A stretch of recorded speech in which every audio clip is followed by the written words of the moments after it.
O assunto que vamos abordar nesse vídeo é a cinemática do movimento circular. Bem, temos aqui um disco plano, e essa cinemática no plano, talvez esse movimento circular seja um dos mais belos, dos mais bonitos do ponto de vista físico e matemático. Então escolhemos aqui um ponto material, colocamos uma setinha aqui para poder mostrar o sentido do giro, e nós dizemos que um ponto material está em movimento circular quando a sua trajetória for uma circunferência. Então colocamos uma linha tracejada aqui no isopor, para poder representar que a trajetória desse ponto material é uma circunferência, e uma circunferência sempre é caracterizada por um determinado valor de raio.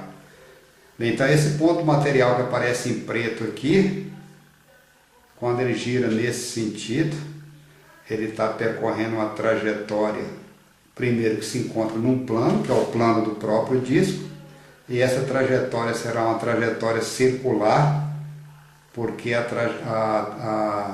ele está movimentando-se segundo uma circunferência de raio R. Bem, então esse movimento ele tem uma trajetória que é uma circunferência, essa circunferência tem um raio, que é esse raio que aparece aqui, raio R, ali está o ponto material, e pode se girar, ou seja, esse movimento pode acontecer no sentido da seta, ou no sentido contrário da seta. Ou seja, ele pode dizer que ele pode movimentar segundo o sentido anti-horário ou sentido horário. Então essa é a característica de um movimento circular. Um outro ponto importante que nós gostaríamos de destacar desse movimento circular, fizemos aqui uma montagem bastante simples. Nesse plástico nós colamos uma mangueirinha vermelha, e aqui nesse fundo com isopor nós colocamos também uma mangueirinha vermelha, e colocamos ali na parte central uma linha vertical de referência. Se nós sairmos dessa posição, quando nós completarmos uma volta, ou seja, quando uma volta estiver completa,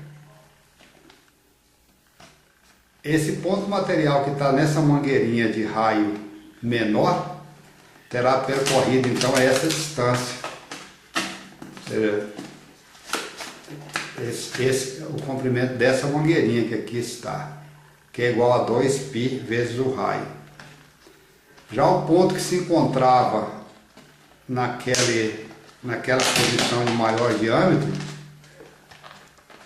terá percorrido essa distância, que a gente vai apresentar aqui logo em seguida.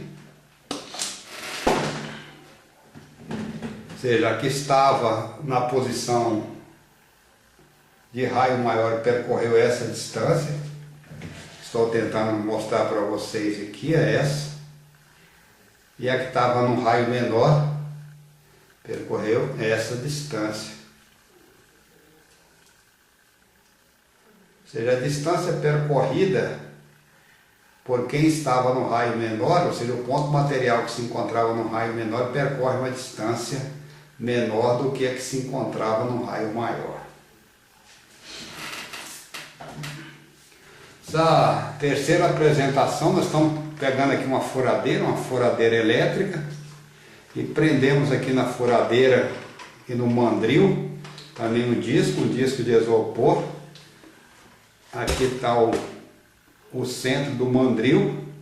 Colocamos aqui um ponto material vermelho e um ponto material azul, o vermelho mais próximo do centro e o azul mais próximo da extremidade. Demarcamos também aqui uma linha de referência. Cada vez que completar uma volta, ponto vermelho e ponto azul estarão chegando sempre juntos. Agora olha o caminho que o azul vai percorrer, o que está mais do lado de fora, e olha o caminho que o interno, o vermelho, vai percorrer. Ou seja, O vermelho vai percorrer um caminho 2πr do vermelho e o azul vai percorrer um caminho 2πr do azul. Como o R do azul é muito maior do que o do vermelho, ele vai percorrer uma distância maior. Bem, esse disco pode ser colocado para girar nesse sentido que nós estamos apresentando primeiramente aqui, ó, pelo sentido contrário aos ponteiros de um relógio. Aqui tem uma determinada rotação. O tempo gasto para que o ponto vermelho ou o ponto azul complete uma volta é chamado de período. Então estão eles girando. Pode girar com rotação constante. Essa rotação foi aumentada. Rotação bem elevada, a gente pode deixar ele desacelerar, ou seja, a rotação vai diminuindo ao longo do tempo. E a gente pode também inverter o sentido de rotação da furadeira, que antes estava girando no sentido contrário dos ponteiros do relógio, agora ela está girando no sentido do ponteiro do relógio, ou seja, sentido horário, rotação baixa, sentido horário, rotação crescendo, rotação diminuindo. Então a gente pode falar de um movimento com rotação constante, movimento com rotação elevando e movimento com rotação diminuindo.